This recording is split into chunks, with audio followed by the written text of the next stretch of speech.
Hey guys, Dibz here, and today I have a Mei guide for you. As a hero, she has a lot of utility that can be used, but if not careful, her abilities can actually be detrimental to your own team.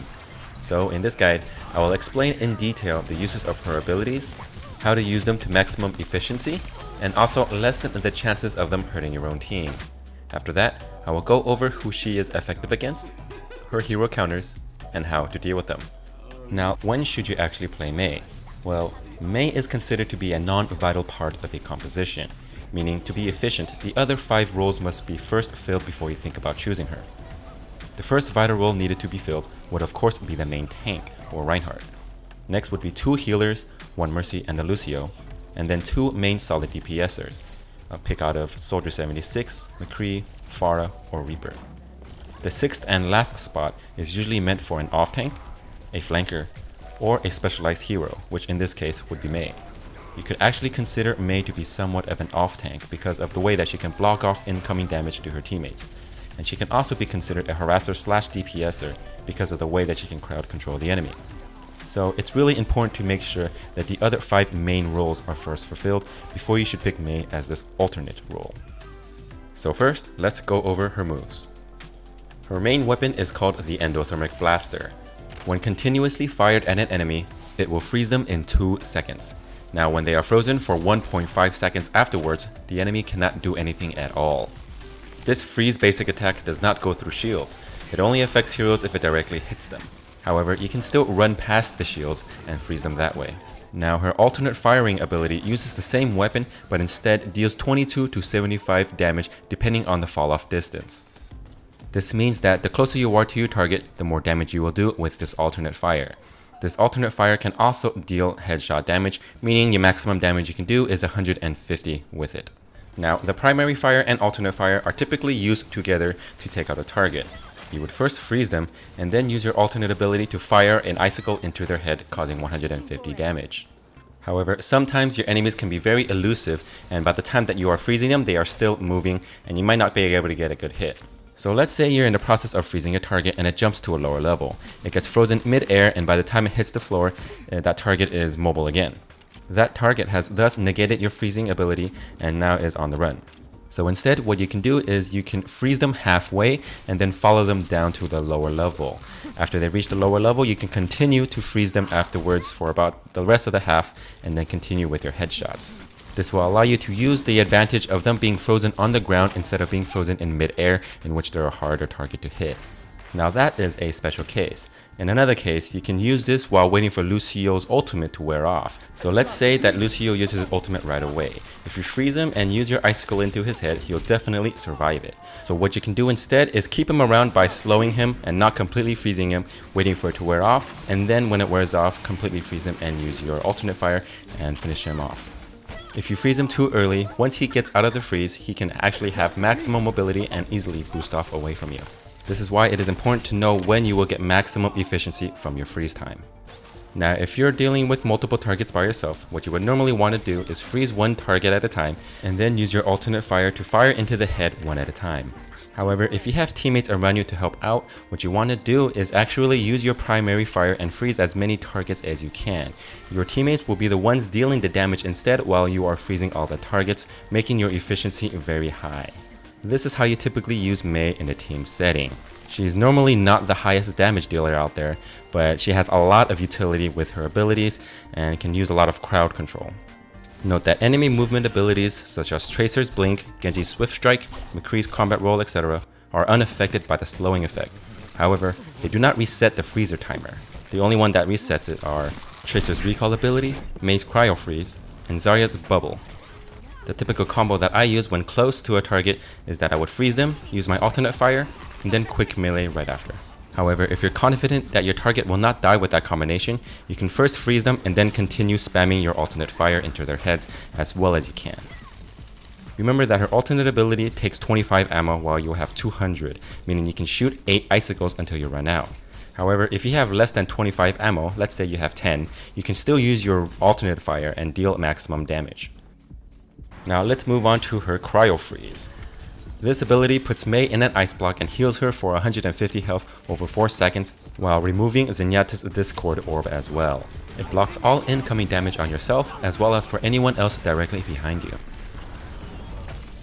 You can cancel and get out of it. This is very good when you're trying to avoid a Junkrat trying to put traps on you while you're in your ice block, and also quickly reset the freeze timer on yourself from other MEI'S. Now note that nothing can take you out of the ice block except, well, falling to your death. One typical rule of thumb that you want to do while using Cryo-Freeze is jump before you use it. This will allow you to gain some distance. Jumping off of a higher level to a lower one and then cryo-freezing in mid-air is probably the best thing to do to escape. Now this is important. MEI'S Cryo-Freeze or Ice Block has a cooldown that starts when the current one is over. This means that if you really don't need the healing or damage mitigation, you should cancel it right away so you can start the next cooldown timer as soon as possible. This is so that you're not sitting around in your ice block wasting time while maybe a few seconds later you'll need it at a crucial moment. And yeah, it can pretty much screw you over.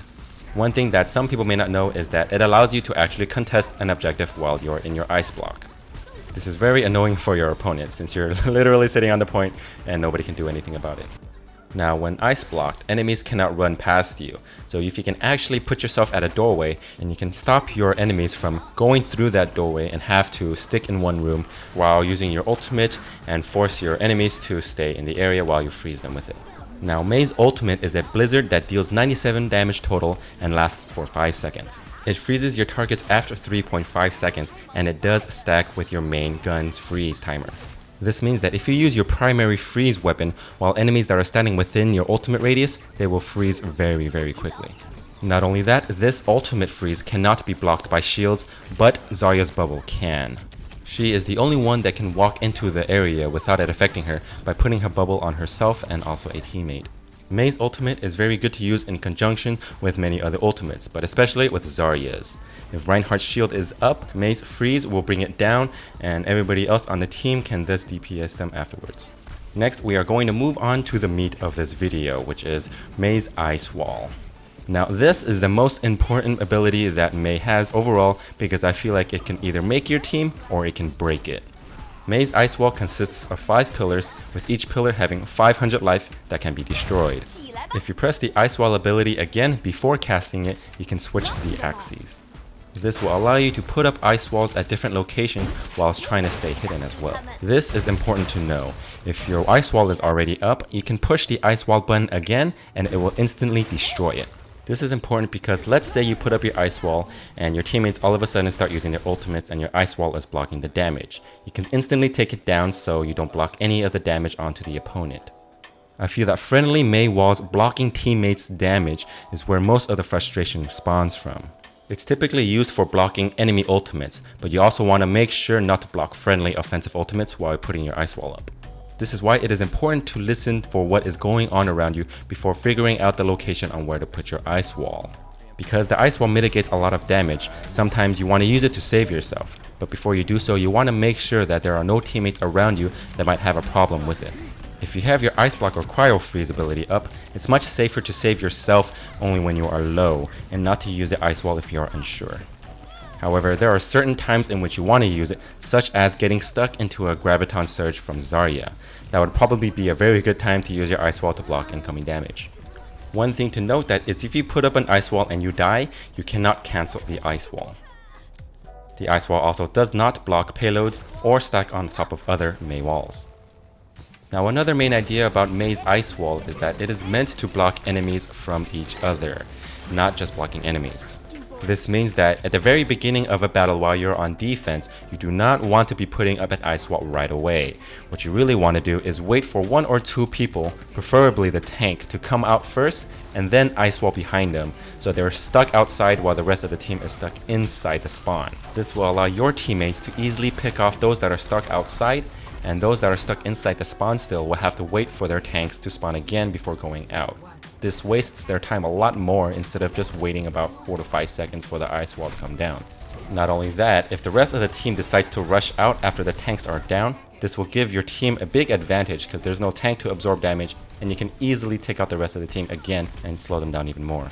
You can not only do this at the start of the match, but you can literally do this anywhere with an entrance. The main thing you want to separate are tanks from their healers.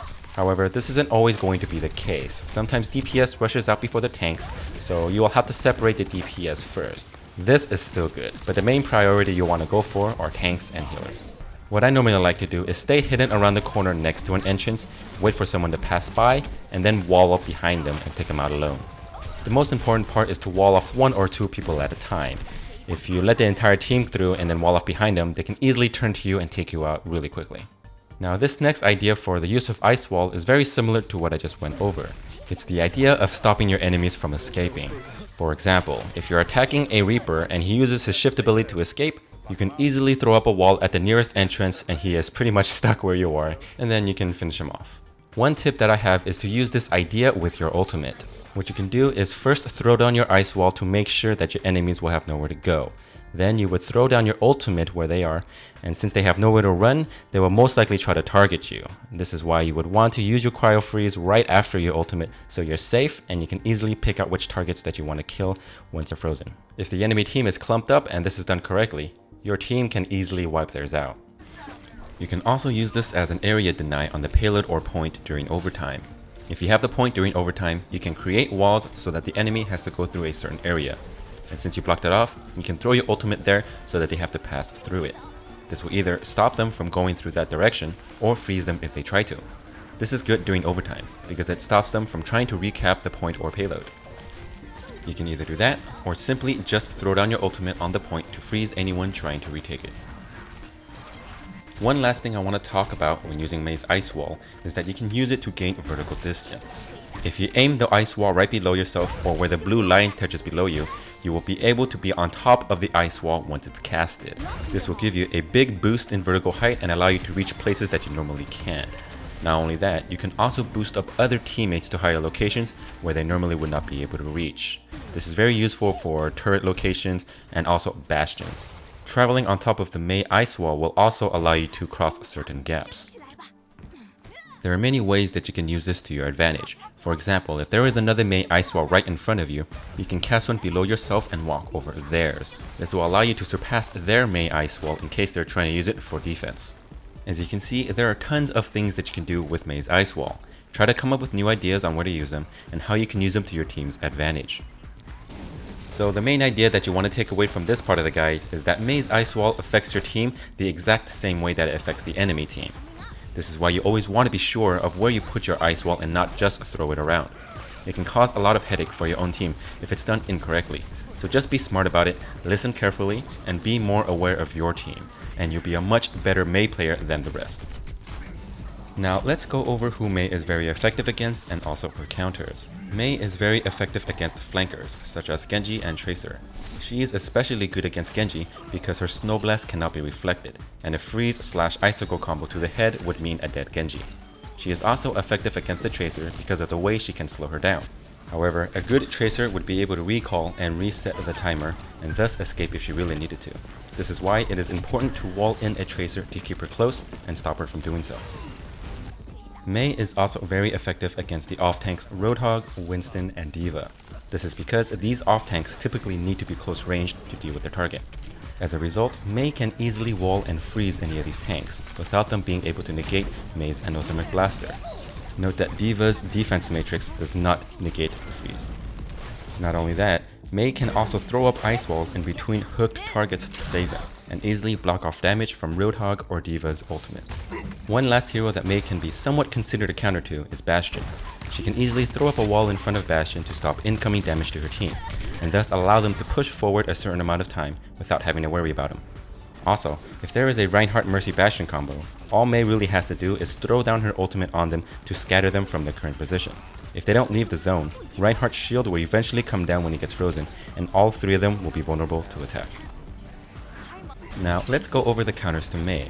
As MEI, you would typically want to stay away from Reaper, Junkrat, Pharah, and Zarya. WidowMaker is also a counter to MEI, but instead of staying away from her, you would want to get as close as you can and try to freeze her if possible. Now let's first talk about Reaper. In a fair fight, Reaper would typically have too much DPS and kill MEI before she could even freeze him. To deal with the Reaper, you would want to try to stay as far away as you can from him while still being able to freeze him. You could either do that, or you can stay far distance and shoot your icicles. If he gets too close, you can actually throw down an ice wall right below you to gain vertical distance. You could then freeze him from up top, and he would have to readjust and do less damage with range, while you have some time to freeze him. Next is Junkrat. The main reasons why Junkrat is a counter to Mei are his traps and his range. When Mei takes damage from Junkrat's grenades and uses her Cryo-Freeze, Junkrat can actually run up to Mei and drop his steel and concussive traps right beneath her. Once the Mei comes out, Junkrat can then explode his trap and deal a massive amount of damage to her. The only way that Mei can actually deal with this is to make sure that she uses her ice wall to block any further additional damage from the Junkrat and escape. You can try to use Cryo-Freeze and bait the Junkrat to come near you with his traps, and then tap your Cryo-Freeze again to get out of it and freeze him by surprise. But he can still use his concussion grenade below himself to gain distance while dealing damage to you at the same time.